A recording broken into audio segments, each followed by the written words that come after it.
Olá, seja muito bem-vindo ao podcast Além da Reabilitação, o podcast que a gente fala sobre fisioterapia, ortopedia, reabilitação e o máximo de conteúdo possível para informar você, paciente. Hoje, o nosso episódio número 3, a gente está com uma pessoa super especial para a gente confia muito no trabalho dele e tenho certeza que ele também confia no nosso trabalho.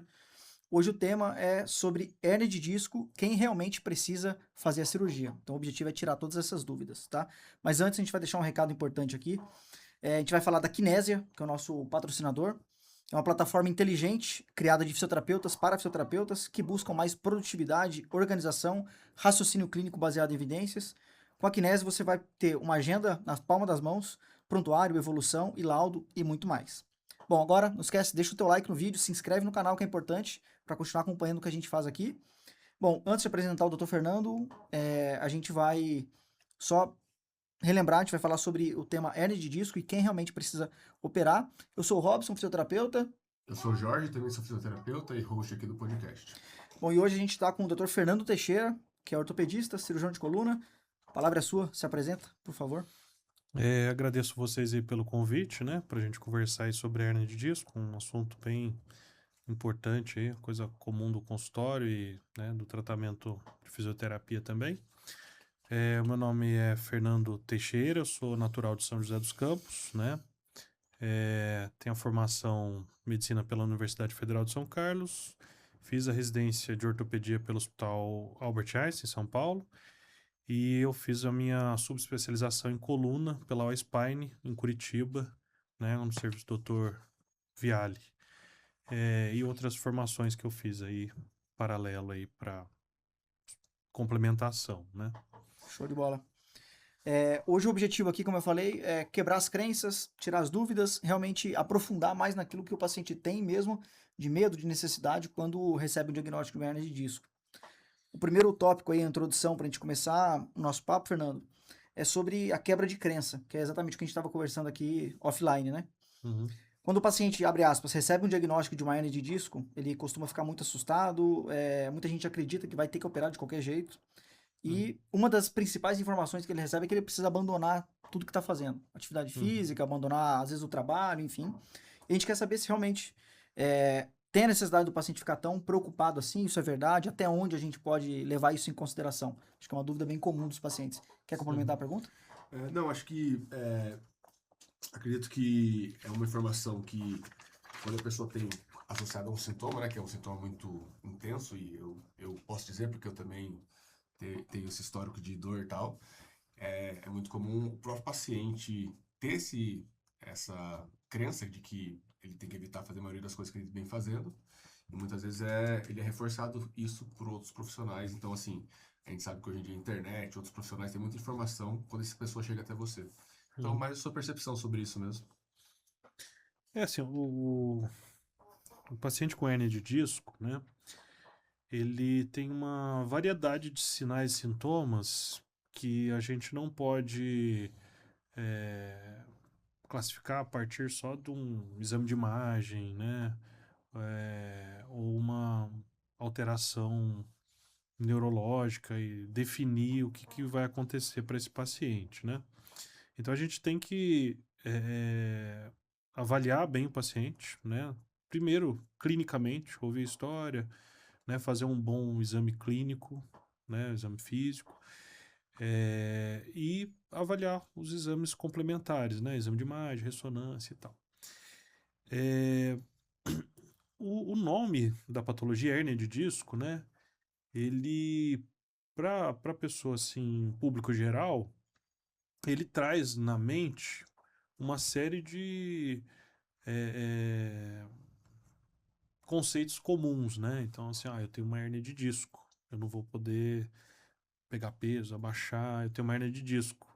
Olha, eu não vou poder mais jogar bola, eu tenho uma hérnia de disco e se eu operar a coluna eu vou ficar sem andar, porque eu já ouvi o meu vizinho falando e tal. Então, assim, o conhecimento da hérnia de disco e como isso foi, né, construindo na linguagem popular ao longo dos anos, ele gera muita confusão, né? Então, assim, o paciente chega para você e às vezes até orientação médica, né, é, inadequada, ele chega com você com medo, né? com medo que vai operar, com medo que vai ficar sem andar, com medo que não vai poder mais fazer exercício e tal.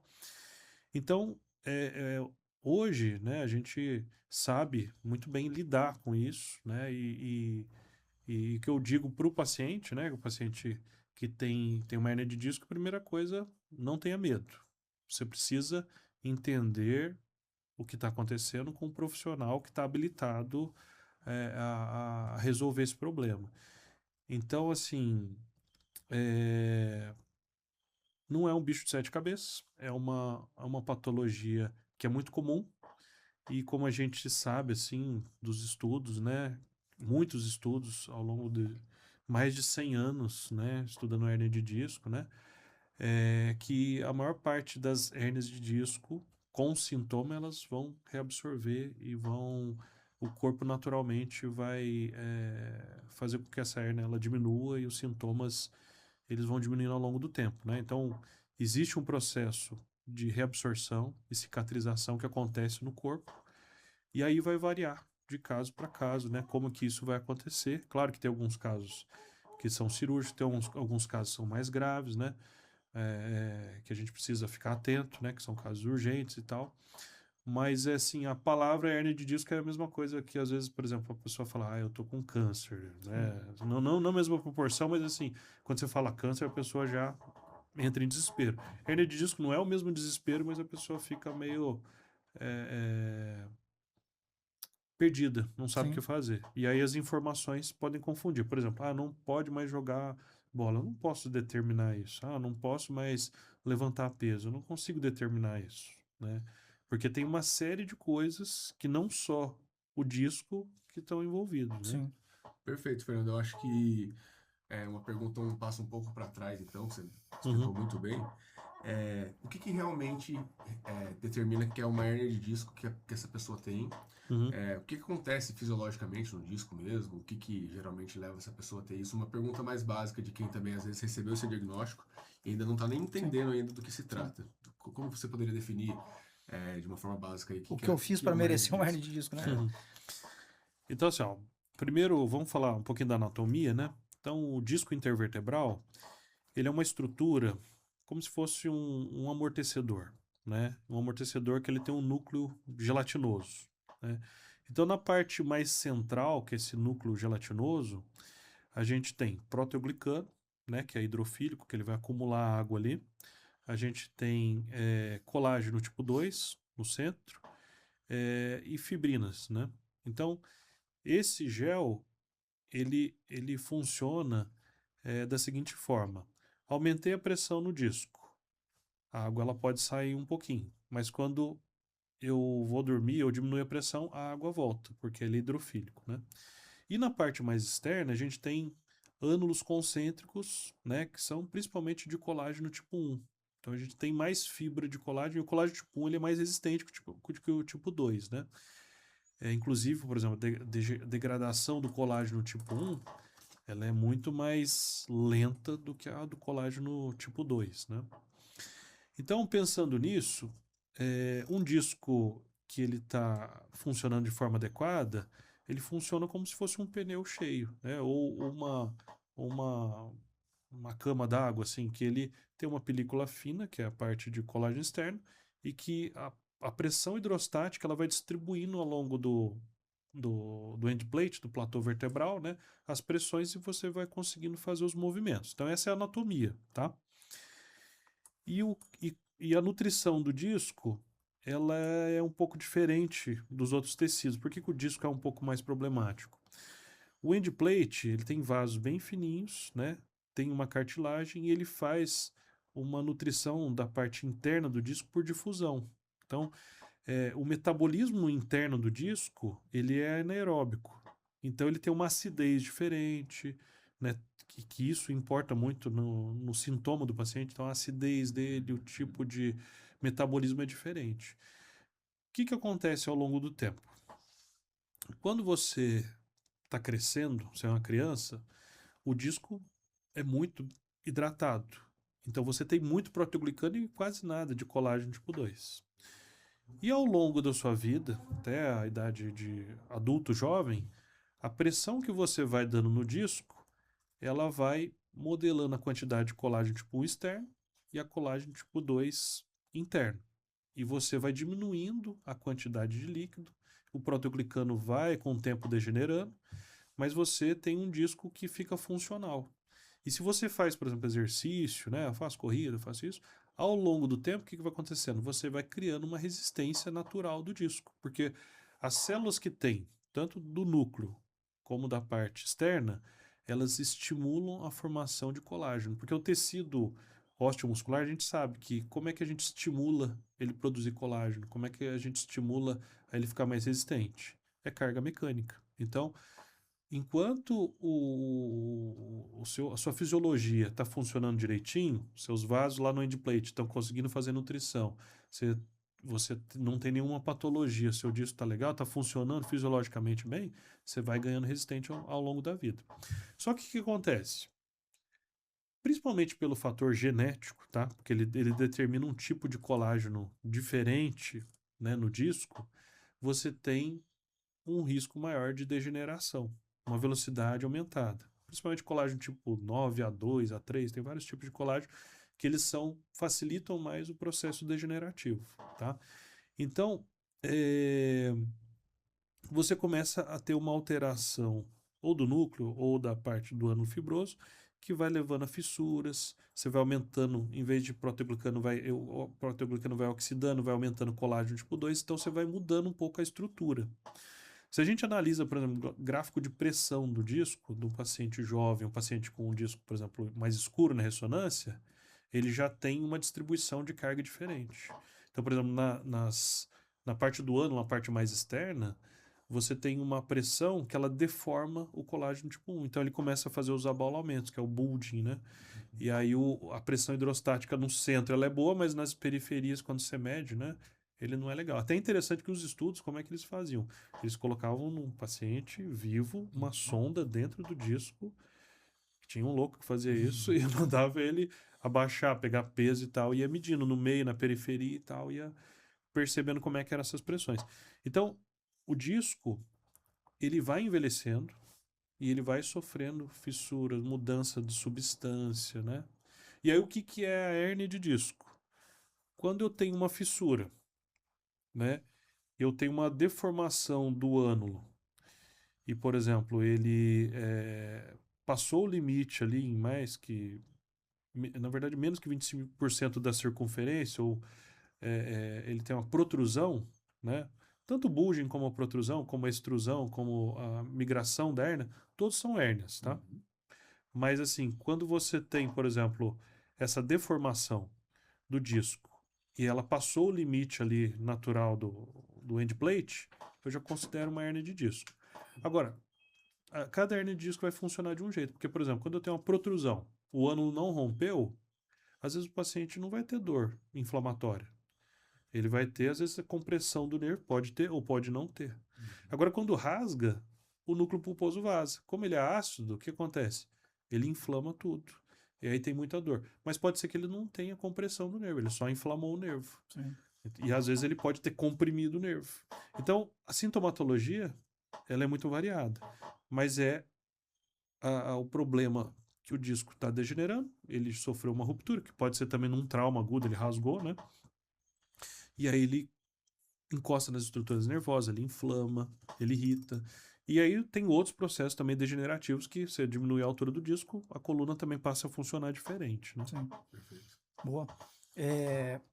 Quão complexo é, né? Mas assim, acho que tão complexo quanto isso é tentar entender os sintomas do paciente e conseguir explicar para o paciente de onde vem aqueles sintomas, a característica do sintoma, qual o prognóstico que ele tem, de uma dor só localizada ou de uma dor irradiada. Então, o segundo tópico aqui é quais os principais sintomas que o paciente tem quando realmente ele tem uma hérnia de disco verdadeira. Ele tem uma dor localizada, ele tem uma dor irradiada, ele pode ter dores simultâneas, ele vai ter déficit de força, enfim. Tudo isso são dúvidas comuns e que confundem muito os pacientes. Então, todo mundo acha que tem hérnia de disco, muitas vezes não tem dor irradiada, mas se considera como um paciente que tem uma hérnia.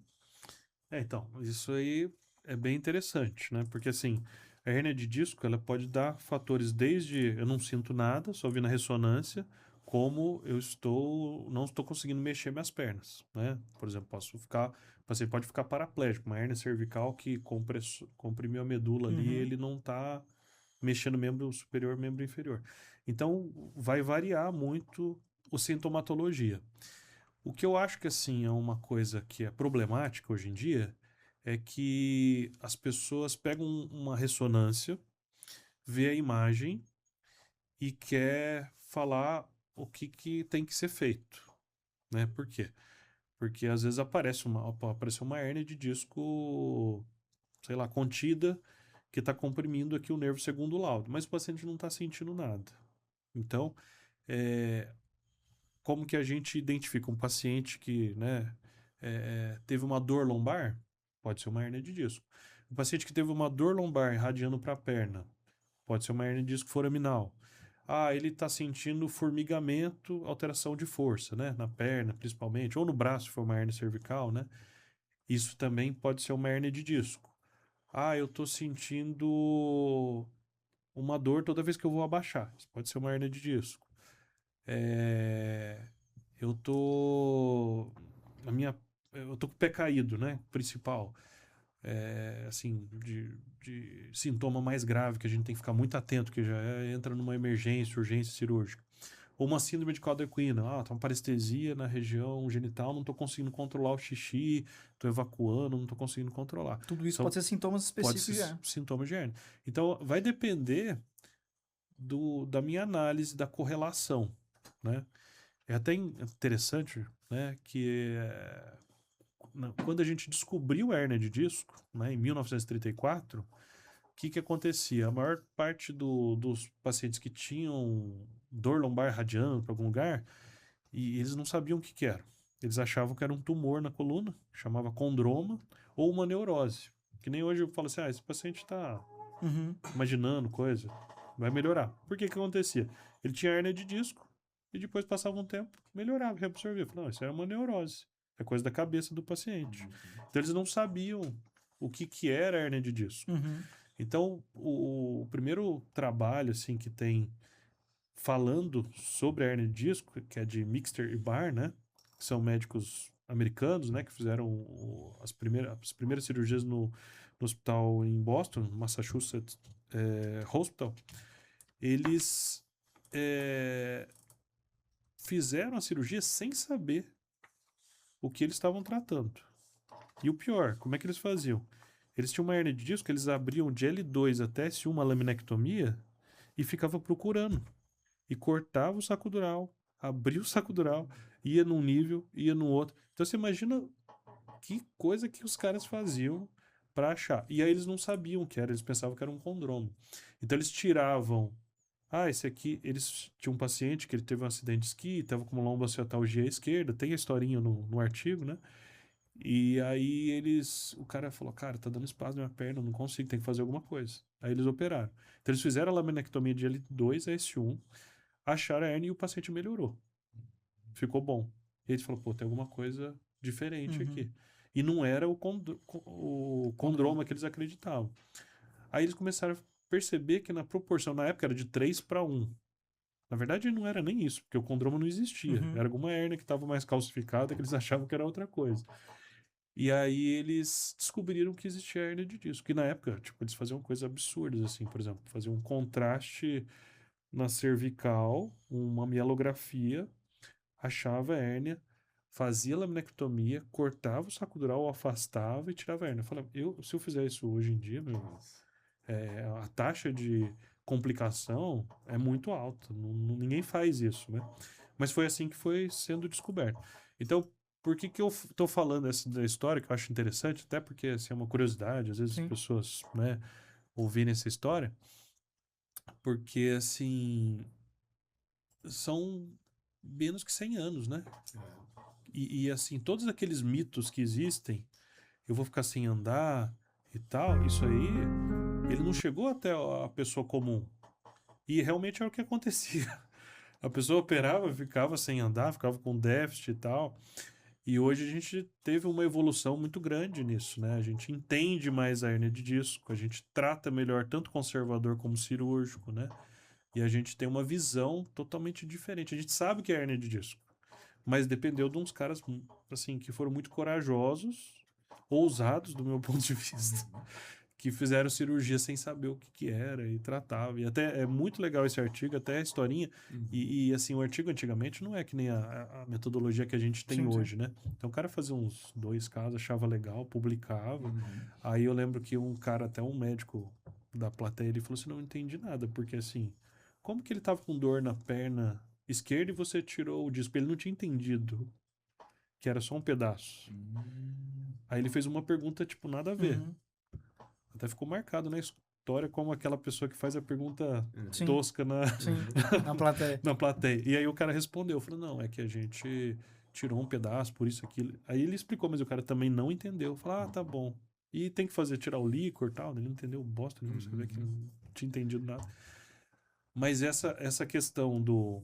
Voltando para sua pergunta, né, que eu não quero fugir muito, a questão da sintomatologia da hérnia de disco vai depender da posição da hérnia, se a hérnia ela é contida, se ela é extrusa, Uhum. o tamanho da hérnia, e se não é um processo degenerativo de longo prazo, ou agudo e tal, que pode ter menos inflamação, se saiu parte do núcleo pulposo, se tem uma fissura e está vazando toda hora. São detalhes assim que eu fui descobrindo com a experiência clínica e prática. Porque quando você vai operar, você vê ali a anatomia e entende o que está acontecendo, né? Mas assim, quando você começa a fazer, você tem uma coisa de livro e uma experiência, né, mais geral, assim, de hernia de disco, né? E aí depois, quando você vai fazendo, você vai entendendo o mecanismo. Por exemplo, o que que vai acontecer com determinado tipo de hérnia, né? Então, por exemplo, uma hérnia extrusa, uma hérnia migrada, a migrada tem 96% de chance de absorção. A extrusa tem 70, 80% de chance de absorção. Agora, quando você olha no laudo, puta, com uma hernia extrusa, parece que ferrou de vez, porque além dela ser hérnia, ela saiu pra fora. É que bom que você tem uma hernia extrusa. Ah, não, ela tá migrada, doutor, tá migrando 2 centímetros. O cara falou que ferrou. Eu falei, não, que bom que tá migrada. Vai ser melhor. Então, a informação para o paciente, e principalmente assim, eu acho que a gente, o cirurgião ou o fisioterapeuta, ele tem que estar alinhado com a cultura mais assim profunda e científica e de alto nível daquelas pessoas que foram construindo aquela ciência da coluna. Então, sim, você precisa ler os artigos clássicos, você precisa ler os livros clássicos, você precisa entender, né? Porque hoje em dia tem tanto artigo, tanta coisa que você fica perdido. Mas você precisa fazer parte daquela cultura, aquele nível dos autores mais assim importantes, ler os clássicos, porque daí você vai entender coisas assim que você está fazendo parte daquela, como se fosse assim, eu sou parte daquela família. Sim. Eu entendo aquilo e todo mundo eu tô falando a mesma língua, né? Faço parte daquela cultura ali. Sim. E o que acontece muitas vezes é que o cirurgião de coluna ele aprende muito de orelhada, ele vai fazendo, daí a prática dele vai mostrando alguma coisa diferente e ele não vai ler, estudar para entender se está casando aquela coisa do artigo com a prática realidade. dele, sim. Você entendeu?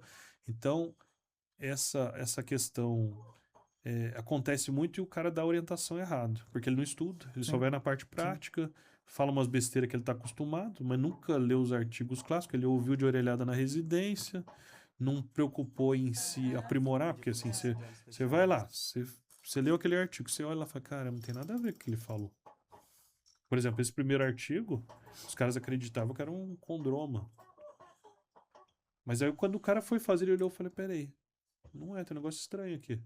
Mas ele também não tinha, ele não tinha aquela suporte para ele falar, cara, o condroma é besteira, isso aqui não tem nada a ver. Tipo o Romário na Copa. Sim. Pode deixar Que eu que eu resolvo. resolvo aqui, né? Então o cara não tinha esse suporte para ele falar isso.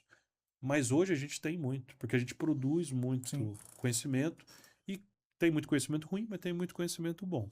Sim. Então, eu acho assim, sinais e sintomas, dor lombar, irradiação para a perna, síndrome de caldequina, pé caído, tudo Esses isso são os pode ser principais. hérnia de disco, Sim. tá? E pode ser cervical, torácica, lombar. Sim. Aí cervical dá mais sintoma em membro superior, lombar mais membro inferior, torácica na caixa torácica. Sim. Então é uma patologia que tem variados sintomas. Então você não pode fazer um diagnóstico de hérnia de disco só vendo a ressonância, Uhum. que você vai errar. Porque você vai ver uma hérnia na cervical, o paciente não tá com Sim. dor cervical. Daí você opera a cervical dele? Sim. Não, é um disco cicatrizado, que Sim. fechou, que regenerou. Então você tem que correlacionar, não tem jeito. Sim. Senão você vai errar muito. Sim. A pergunta 4 aqui, acho que ele acabou falando sobre o paciente que tem, mas não tem sintoma absolutamente nenhum. Pode ser Uhum. um paciente assintomático, dependendo da qualidade, né? Da quantidade, enfim, do tamanho. Mas a pergunta número 5, Uhum. acho que faz mais sentido agora nesse ponto da conversa. Uhum. Quais os sinais indicam que o paciente deve procurar realmente um especialista? Sim. Então, o que é uma dor lombar que o paciente vai melhorar sozinho Uhum. e o que é uma hérnia de disco que realmente ele precisa procurar ajuda ou ele vai ter, não uma complicação séria, mas talvez ele tenha um prognóstico diferente do que o habitual, a maioria dos pacientes que acabam tendo um bom prognóstico, um prognóstico favorável. Eu acho que assim, ó, se você tem à disposição um especialista, se você tiver com dor lombar, passa no profissional, tá? Por quê? Uma dor lombar pode ser um início ali de uma ruptura de um ânulo, pode ser um começo de uma extrusão ali e que eu posso já falar, tirar ele de uma função que ele está fazendo no trabalho, algum exercício físico para começar a reabilitação e não piorar aquele quadro, tá? Então o paciente está com dor lombar, se ele tem acesso ao especialista, eu acho que vale a pena para ele se orientar, tá? Claro que um especialista que saiba dar uma boa orientação, que examine o paciente, que, né, Mais saiba ajudar do que atrapalhar. isso, que ajude, né? Então isso aí você tem que avaliar bem, né? Porque tem gente que pode até atrapalhar. Mas pensando no sintoma assim que nos preocupa mais são os sintomas Mas neurológicos, né? Então, por exemplo, o paciente que está com formigamento, com ausência de sensibilidade, já indica que o nervo está sendo afetado, tá? O paciente que perdeu força, que está algum movimento que está falhando, também preocupa mais, tá? Um paciente que está com parestesia na região genital, que não está controlando o esfíncter, preocupa mais ainda, porque já é uma urgência, emergência cirúrgica. Um paciente com o pé caído que não está melhorando, ou já começou com o pé caído, já tem que vir, porque senão, o que acontece? O tecido neurológico ele é diferente dos outros tecidos, ele não aceita muito desaforo. Então, se você faz uma inflamação no tecido, faz uma fibrose ali, esquece. Cicatrizou o tecido neurológico de forma inadequada, às vezes é muito difícil ele voltar, tá? A maior parte dos casos volta, tá? Mas tem pessoa que tem uma inflamação maior que as outras. Tem pessoa que, por exemplo, fez uma compressão e lá dentro da baía inflamou por dentro e, sei lá, o nervo ele formou uma fibrose, ele não conduz mais. Então é imprevisível isso. Então, eu vejo que a maior parte dos casos não fica com déficit permanente, né? Mas principalmente a fibrose epidural, que é uma coisa que acontece em todo tipo de hérnia de disco, em todo tipo de cirurgia. Uhum. Ele vai dar um sintoma neurológico Sim. depois, tá? Se não fizer bem feitinho ali, dá sintoma neurológico. Então, assim, o paciente com déficit neurológico, sensitivo, motor, cauda equina, pé caído, ou progressão do déficit neurológico. Por exemplo, tô com o dedão não tá levantando, agora o pé tá ficando caído, a perna tá, não tô conseguindo levantar o joelho, é urgência, entendeu? Porque é progressão do déficit neurológico. Então o paciente tem que ficar atento a isso. Eu acho que não precisa se desesperar, né? Sim. Porque, assim, às vezes o desespero faz a gente tomar a decisão errada, né? Eu acho que o mais importante é encontrar um profissional de confiança, habilitado, que tem experiência, que tem bons resultados, porque daí você fica mais tranquilo, né? E hoje em dia também, eu acho que assim, a questão ética é muito importante, né? O paciente que procura um médico que ele é correto, ele é ético e tal, ele vai ter um ganho nisso, né? Porque a gente sabe que, né, infelizmente, acontecem coisas que, indicações cirúrgicas que não deviam ser feitas, ou mal indicada, ou indica o nível errado e tal. E isso aí acaba, né, prejudicando muito o Sim. paciente e tal. Então, acho que todos esses fatores a gente tem que avaliar bem. Sim. E eu tenho um caso, assim, que é até interessante. Tinha um paciente que ele estava fazendo campeonato acho que é beach soccer ou beach tênis? Beach tênis, né? Joga Possivelmente beach tipo tênis. futebol, beach tênis. Uhum.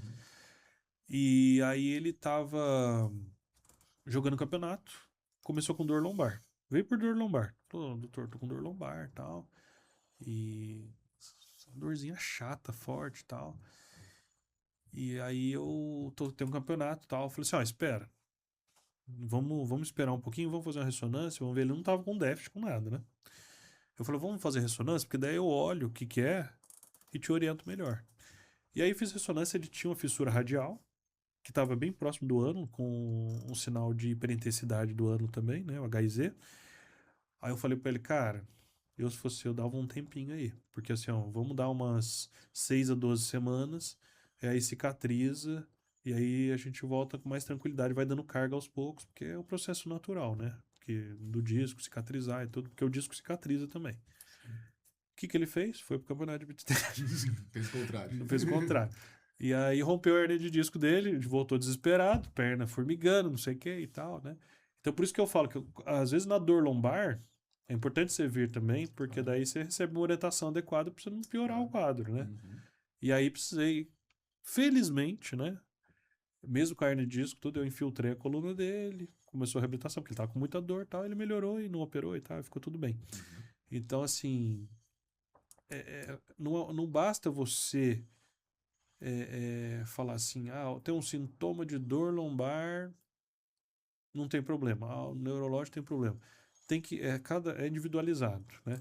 E aí a orientação também, se o cara olha só na imagem, bate o olho aqui, não, isso aqui não é nada, e volta, você pode, por exemplo, evitaria uma hernia de disco, uma cirurgia, se ele tivesse seguido a orientação, né? Claro que ele não fez a cirurgia, que não precisou, mas poderia ter sido pior.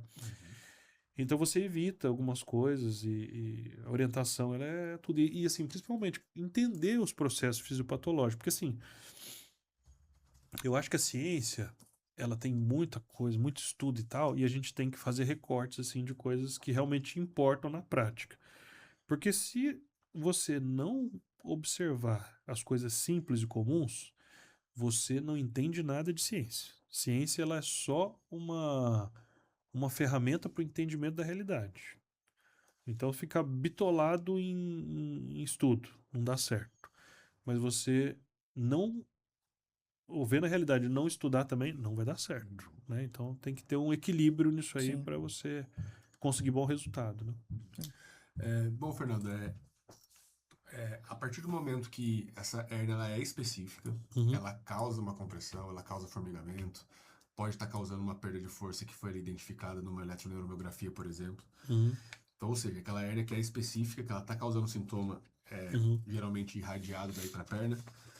Nesses casos, toda hérnia de disco vai precisar de cirurgia, mesmo nesses casos onde o sintoma está mais intenso, está mais agudo e até mais preocupante, você tende a acompanhar primeiro esse paciente para ver como ele vai evoluir de forma conservadora ou não. Quando que a hérnia de disco precisa ir para cirurgia ou toda hérnia de disco que está causando esse sintoma irradiado para a perna e no caso está perdendo força, precisa ir para cirurgia? Então, também é muito individualizado, tá? Então, por exemplo, eu tenho uma experiência que eu fiquei em Uridu um mês na Coreia do Sul e que lá na Coreia do Sul, o que que acontecia? O modelo deles de vida é assim: eu tenho que trabalhar, eu não posso parar e tal. Então o cara tava com uma hernia de disco, com sintoma, ele ia lá no hospital de Uridu, fazia a cirurgia, tirava, na outra semana tava trabalhando. Então, assim, por que que eu digo isso? Porque se a gente pega, por exemplo, um estudo, o esporte, que é o mais conhecido aí, quando a gente analisa os casos de tratamento conservador, tratamento cirúrgico, a gente vê que a maior parte dos casos, né, com 6 semanas, com até 12 semanas, ele fica bem com tratamento conservador. Mas tem os casos que o paciente está com muita dor, que está pior, eu consigo tirar aquela dor dele e o resultado também fica bom. Eu encurto o tempo dele de recuperação. E às vezes é um paciente, por exemplo, cara, eu não posso ficar parado que eu tenho que trabalhar. Ou, assim, eu sou um trabalhador que se eu ficar com a hernia de disco lá no trabalho, lá, eles vão socar serviço em mim, eu preciso fazer um afastamento, pegar um atestado de 30 dias, depois eu volto tranquilo. Então, tem questões que são técnicas e questões que são sociais, econômicas, culturais, né? Por exemplo, na Coreia os caras operam a rodo todo mundo.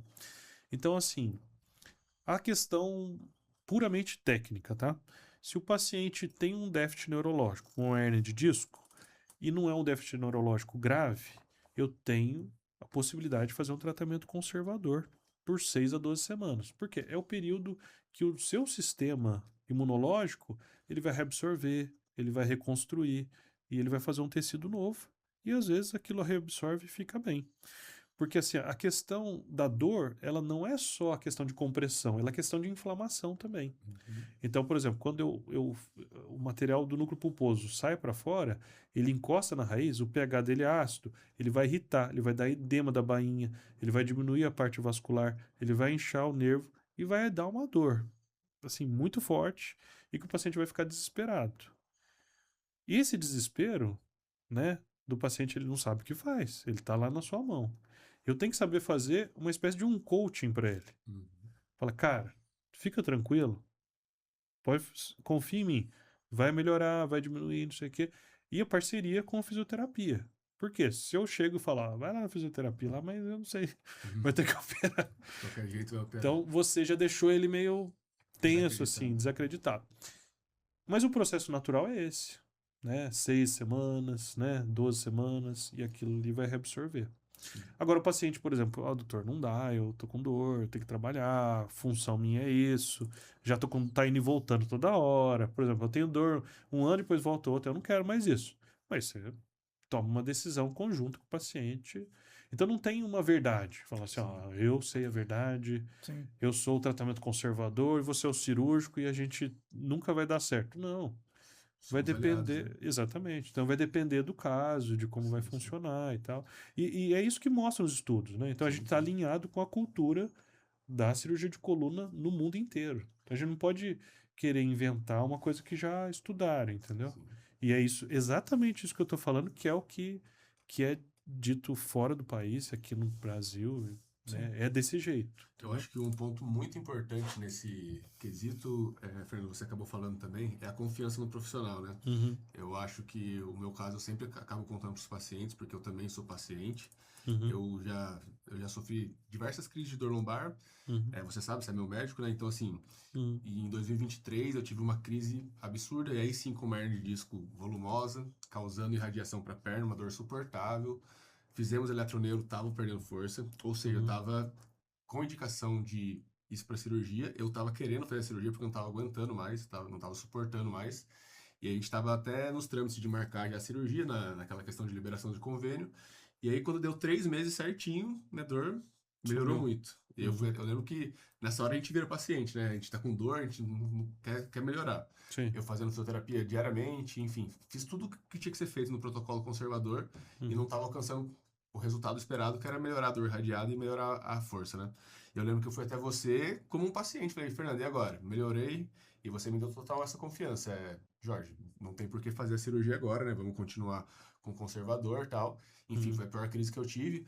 Mas meses depois, acho que um ano depois, eu tive uma crise. Eu acho que você vai até lembrar que uhum, uma crise muito forte também. uhum, Tive o shift lateral, que é uma característica, né, clássica de quem tem a crise como eu estava tendo. Até te mandei a foto de manhã e falei, Fernando, tô indo pro hospital, quero operar. Dessa vez eu não vou aguentar 3 meses. uhum, E foi assim, E aí, assim, naquele momento, como eu falei, né, eu era paciente total. Eu acordei para vir trabalhar, não consegui nem entrar no carro, sim. travado.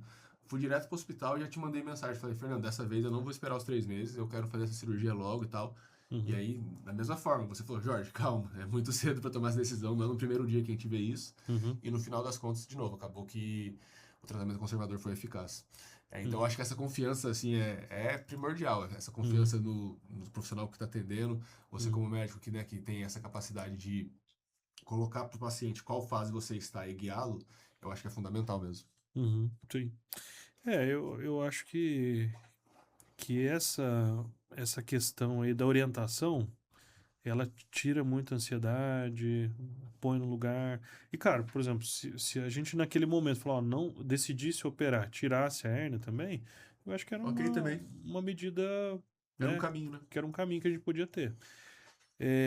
O que eu vejo, assim, por exemplo, em relação à cirurgia, né, o resultado dela hoje, a gente tem um resultado muito melhor do que tinha antigamente, tá? Então, por exemplo, a cirurgia endoscópica é uma cirurgia que eu faço de manhã, 7 horas da manhã, meio-dia o paciente está de alta, tá? A lesão que eu faço no ânulo, ela é bem menor, né? Então, assim, o que que acontece? Quando eu tenho uma lesão no ânulo, eu não tenho aquele colágeno tipo 1 de novo, as fibras internas elas não vão reconstituir, o colágeno tipo 2 lá dentro não vai ser o mesmo, vai ter um remodelamento. Então, aquele tecido fora é um tecido de granulação. Ele não é um colágeno tipo 1 igual. Uhum. Então, ele vai formar ali um tampão e mais superficial, não é tão profundo. Então, assim, a cirurgia endoscópica ajuda em tudo isso. Porque é um buraquinho pequeno. Eu entro com uma pinça que, cara, é muito pequeno. Eu tiro o que está para fora e ali cicatriza. Então, por exemplo, a gente, atualmente, se a gente fizer os estudos e comparar, por exemplo, com os antigos, né? Por exemplo, o esporte, você vai ver que é muito melhor hoje em dia a nossa técnica. A gente evoluiu tanto que a gente consegue. Praticamente eu sou um sniper. Eu olho lá, miro e vou naquele ponto e tiro, entendeu? Não fico cutucando nada.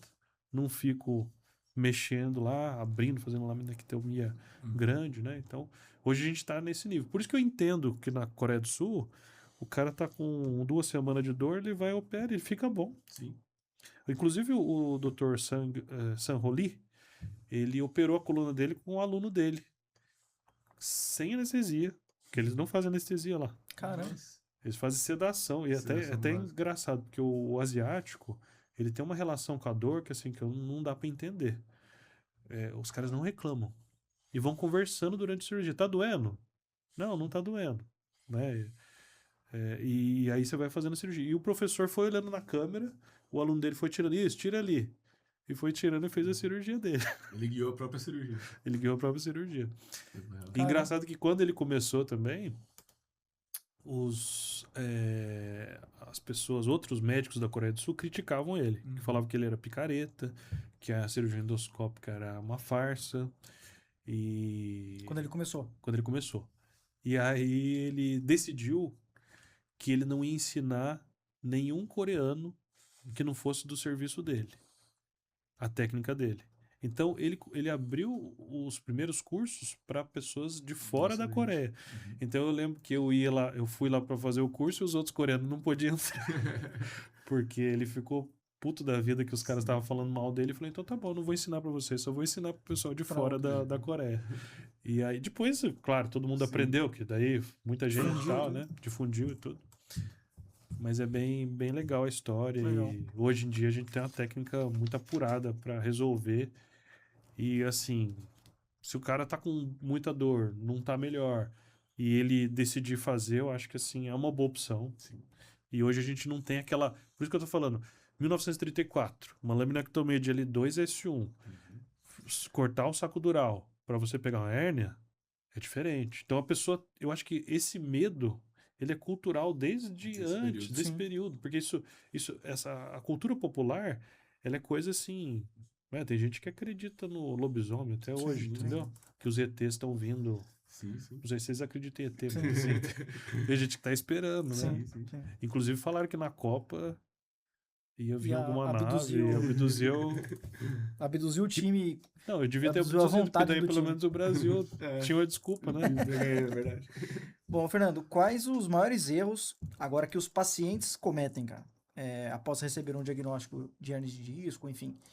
Eles cometem o erro de parar totalmente de tentar buscar o tratamento conservador ou tentar de fazer uma atividade física regular. Enfim, qual o principal erro, na tua visão, que os pacientes podem cometer quando tem um diagnóstico de hernia de disco? De talvez entregar os pontos mesmo e achar que... Eu acho que o pior erro é entregar os pontos. Por quê? E assim, vai depender muito do perfil do paciente. Porque se você pegar um cara que está trabalhando, sei lá, na indústria, ele já está meio ferrado, já não ganha bem. Você manda ele fazer fisioterapia, ele fala, puta, cara, eu não tenho nem horário pra isso. Sim. Aí ele vai dar uma desanimada e o que ele vai decidir? Ele não vai fazer Sim. Talvez um resultado que demore para aparecer também. demora pra aparecer. Ele vai talvez querer a cirurgia porque ele vai ganhar um benefício. Então, eu acho que o pior é não acreditar nele mesmo. Uhum. Porque a pessoa. E às vezes também o profissional não ajuda muito, né? Sim. Ele vai na fisioterapia, Sim, passa sim, um sim, sim, choquinho, sim, sim. ou vai no médico, o cara fala tem que operar e Sim. tal. Mas eu acho que o principal é ele perder a esperança, assim, de um tratamento que vai funcionar. Ele não sabe, né? A Sim. maior parte das pessoas não sabe dessas coisas que a gente tá conversando aqui. Com certeza. Elas têm uma orientação, às vezes, até errada, Sim. né? É. E por um médico de confiança deles, sim. né? Então, assim, eu acho que é perder a esperança Sim. e achar que aquele negócio é grave. Claro que tem os maluquinhos que eles, tipo, você fala que ele não pode fazer, ele faz pior, mas é Sim. exceção, porque a maioria Uhum. fica com medo. Agora, o que eu vejo mais é a pessoa, por exemplo, o cara obeso, que ele já não faz exercício e que ele vai na fisioterapia, que tipo assim, fala, cara, tô perdendo tempo aqui. Ele não acredita nele. Porque assim, eu acho que tem uma questão de coaching, né? Que, por exemplo, o Jorge, ele tá me atendendo do joelho, né, segunda vez agora. Aí eu falei, pô, Jorge, eu acho que eu não vou poder mais jogar bola. Daí ele falou assim, não, cara, você pode sim, acho que dá. Pô, já fiquei mais animado. Sim. Sim, sim. Porque eu senti que ele fez um coaching pra mim, assim, Sim. de, tipo, Motivacional mesmo. me Sim. motivar. Sim. Aí eu já falei, pô, então vou fazer essa reabilitação, vou voltar a Vou jogar pegar firme bola. nisso aí. Então, Vale a pena Mas pagar você um tá- preço e... Mas sabe o que acontece, assim, as coisas elas começam pela palavra. Uhum. Se você fala alguma coisa boa, você muda o dia da pessoa. Sim, sim. Você entendeu? E às vezes essa pessoa que tá chegando pra você, ela já tá meio ferrada, Sim. entendeu? Então se você conseguir motivar ela, explicar e tal, que eu acho que é o difícil. Difícil. Pode ver que vocês pegam um paciente Sim. que ele não recupera por quê? Porque o perfil entendeu. psicológico dele é assim, ele tá numa vida ruim, ele come mal, ele tá Tabagismo. gordo, tabagismo e tal, ele não quer mudar, não consegue e tal. Aí ele não consegue evoluir, entendeu? Sim. E a gente, às vezes, tem que dar uma ajudinha mais, falar. E eu também, como cirurgião, às vezes, pô, tem casos que não tem jeito, eu vou ter que operar e Sim. fazer reabilitação depois, Sim. entendeu? Com certeza. Então eu acho que assim, é a parte motivacional. Eu acho que a motivação é muito importante. O cara acreditar. Pô, porque se você pensa assim, se 90% das pessoas melhoram, Ele vai achar que é os 10%. será que eu sou os... Você entendeu? Exato. Então eu acho que é essa parte aí que atrapalha Sim. mais, é o erro do Sim. paciente. Acho que as avaliações dos pacientes que a gente faz pega sempre dois perfis, cara. Ou o cara que tá achando que o médico tá querendo empurrar pra ele um negócio que ele não precisa, Aham. ou o contrário. O cara já chega lá e fala, não, o cara falou pra mim que eu tenho que operar, e aí ele já chega desanimado na fisioterapia, não acredita naquilo ali, mas eu vou fazer porque o cara pediu, mas, cara, isso aí não vai dar certo. Então, Sim. muitas vezes o paciente chega lá, ou 8 ou 80. Ele não quer fazer a cirurgia e tá botando muita fé na fisio, mas às vezes ele tá até descrente com o que o médico tá passando pra ele, ou o contrário. Uhum. A gente quer realmente motivacionar o cara, ser mais motivacional com ele, Uhum. mas ele, cara, não, isso aí não vai dar certo pra mim. Sim. É tipo, cara, como que eu vou fazer uma fisioterapia e vou ficar melhor, né? Eu Sim, preciso sim, realmente da cirurgia ou algo nesse sentido, né, cara? sim. Exatamente. Quer fazer o último ponto? Sim, sim. Bom, aí, né, devido a toda essa complexidade, né, que são as dores lombares, a dor de realmente de hernia de disco, né, e todo esse universo que envolve, igual você falou, cultural, social, pessoas de diferentes tipos de atividade física, porque, como a gente falou ao longo da conversa, qualquer um pode ter uma hernia de disco, praticamente, né, qualquer adulto, principalmente, acima de 18 anos. O que você considera que é fundamental, assim, depois da cirurgia? Acaba a cirurgia, ali acabou o trabalho ou não? A fisioterapia, a reabilitação é importante? Essas orientações de como que ele vai retornar às atividades também? Como que você enxerga nesse momento aí do paciente?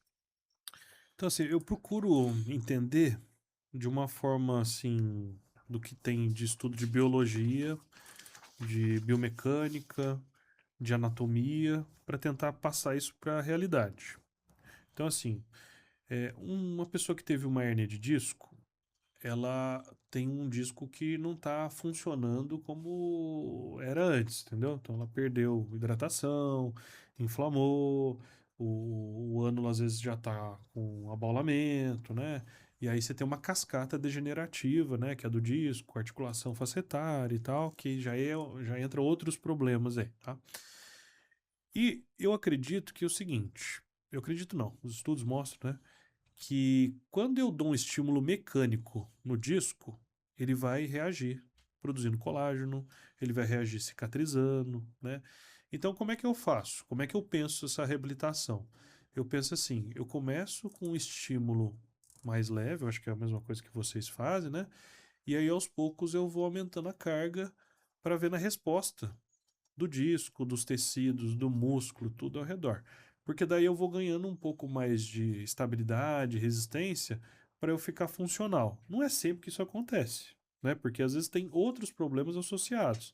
O cara tem uma artropatia facetária, ele não tem uma irrigação boa do disco, ele não consegue cicatrizar, ele come embaixo. Então, assim, são milhares de fatores. Mas, de um modo geral, a reabilitação, a fisioterapia, vai lá, 6 a 12 semanas, e depois a gente vai tentando progressivamente dar carga, tá? Tem alguns movimentos da coluna que eles são mais, assim, considerados maléficos, assim, para o disco, que é a flexão com carga, rotação com carga, que ele pode esgarçar mais o ano, não pode machucar mais. Então eu procuro dar uma orientação para fazer um exercício mais isométrico, procurar fazer contração dos músculos do core lombar, trabalhar mais nesse sentido. É claro, assim, que tem um monte de coisa. A visão, por exemplo, de vocês, pelo que a gente já conversou, Sim. ela é muito mais funcional do que essa visão biológica que eu tenho e cirúrgica e tal.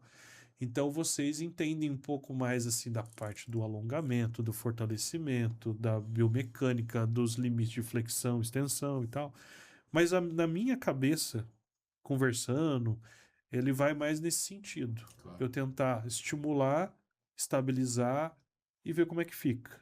Porque eu percebo na prática, e nos estudos mostram também, que o paciente que ele retorna à atividade física, faz um pilates e musculação, ele fica super bem. Perfeito.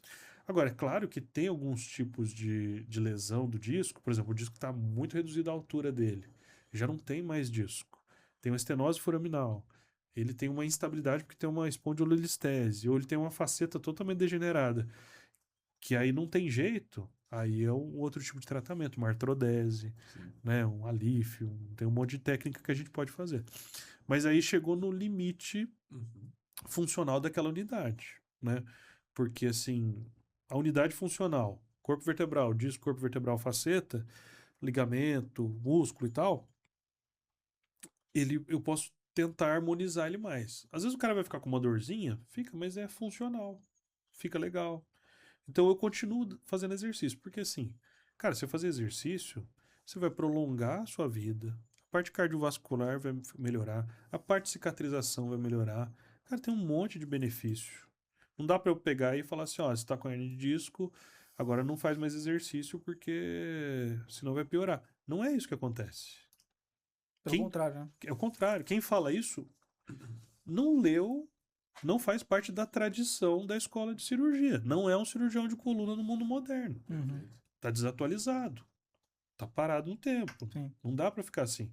Se você não se atualiza, se você não está fazendo parte da tradição, você é um cirurgião de 1930 que abria a coluna, cortava o saco dural e deixava o cara paraplégico lá. Sim. Perfeito. Que não dá para fazer mais isso hoje em dia. Sim. E claro que assim, eu não critico, eu não consigo ler todos os artigos, né, que estão saindo, né? Mas eu tento ler os principais. Se eu estou ouvindo alguma coisa diferente, eu vou dar uma lida, tento entender. E principalmente, não só ler o artigo e pôr na prática, mas ver se aquilo faz parte da Sim. realidade. Então, tem indicação de exercício, principalmente até a idade adulta, que o disco ainda não está degenerando na cascata natural do envelhecimento. Se você dá mais carga no disco, claro que no limite, né? Sim. Por exemplo, um atleta que ele dá muita carga, ele passa o limite de resistência do disco, ele rasga o disco. Sim. Então não estou falando de atleta de alto nível, Uhum. mas o cara que faz exercício. Atividade recreacional, regular. Exatamente. Porque assim, o tecido é assim, eu tenho a resistência do tecido. Se eu for dar carga, por exemplo, dá aqui uma folha aqui. Se eu dou carga numa folha, ele tem um limite. Se eu chegar no limite, ela vai rasgar. Agora, se eu conseguir ganhar a densidade do tecido, eles são 10 folhas. Uhum. Eu construí isso ao longo do tempo. Perfeito. Então, eu consigo dar mais carga, porque eu tenho um tecido diferente. Então, isso que as pessoas às vezes não entendem. Sim. Ela quer pegar e começar a fazer atividade física que ela nunca fez na vida. Sim. Ou ele é um atleta de alto nível que ele sempre está passando o limite dele, porque, cara, Você pega um atleta de alto nível, ele faz coisa que, cara, eu Sim. não consigo fazer.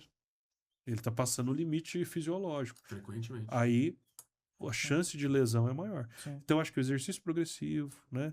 E entendendo essa parte de biologia, né? Você vai entender melhor como você tratar melhor seus pacientes, né? Legal. Eu acho que para esse ponto, Fernando, eu acredito que existe um tripé científico importante, né, para nós na fisioterapia.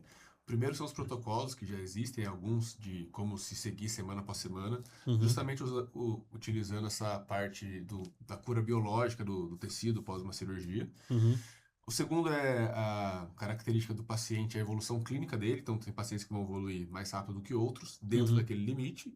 E o terceiro é essa proximidade que a gente tem com o cirurgião, no seu caso, né, como você no caso. Porque, assim, você falar pra gente, olha, durante a cirurgia eu achei isso, o tamanho da hérnia foi esse, eu percebi que as facetas estavam desse jeito, enfim. E as características que você observou intraoperatória, né, durante a cirurgia, isso ajuda muito também a gente determinar como que vai ser o nosso protocolo ali também. Então, quando a gente está com essas três coisas bem alinhadas, eu acho que diminui muito a chance de exceder ali os exercícios e a conduta para que dê essas complicações, né? Sim. Uhum. Bom, Fernando, queria te agradecer bastante o papo. Acho que vai ser bastante proveitoso para quem vai acompanhar. E aí, para finalizar, um bate-pronto, qual conselho que você daria para quem acabou de descobrir que está com uma hernia de disco ou, enfim, está em apuros, sofrendo com dor e que realmente precisa dar um jeito nesse problema? Qual o principal conselho que você daria? Eu acho que procurar um profissional, né, médico, habilitado e que seja de confiança para fazer um diagnóstico, entender o que é aquilo e começar um tratamento até preventivo, né? Eu acho que esse é a principal dica. Eu tenho algumas coisas que eu faço, assim, de prevenção, né? De orientação, né? De exercício, de hidratação, de alimentação, suplementos que eu passo. Tudo isso faz parte de um tratamento preventivo, entendeu? Então, é, algumas dicas, por exemplo, tem estudos hoje que mostram que quem tem má formação genética de receptores de vitamina D tem mais chance do disco degenerar, Uhum. né? Então, por exemplo, não tem estudo que fala que eu suplementar com vitamina D vai fazer com que o disco não degenere. Mas se a vitamina D do meu paciente está baixa, eu suplemento, porque eu acho que é bom para o osso, para o músculo, tendão, funciona tudo melhor. Tem alguns antioxidantes que a gente pode usar também, né? Eu gosto muito da cúrcuma, curcumina, revesterol, né? Que acaba ajudando também no tratamento. Coisas naturais, exercício, pilates, tal. Orientações sobre quantidade de carga, Uhum. né? No exercício. Alguns tipos de exercício também que pode ser feito. Eu tive um período também, ano passado, que eu fui passar 2 semanas com o Dr. Stuart McGill. Não sei se vocês conhecem ele. Sim. Sim, sim. Até eles estranharam. Falaram, o que você está fazendo aqui? Você é cirurgião de coluna e tal?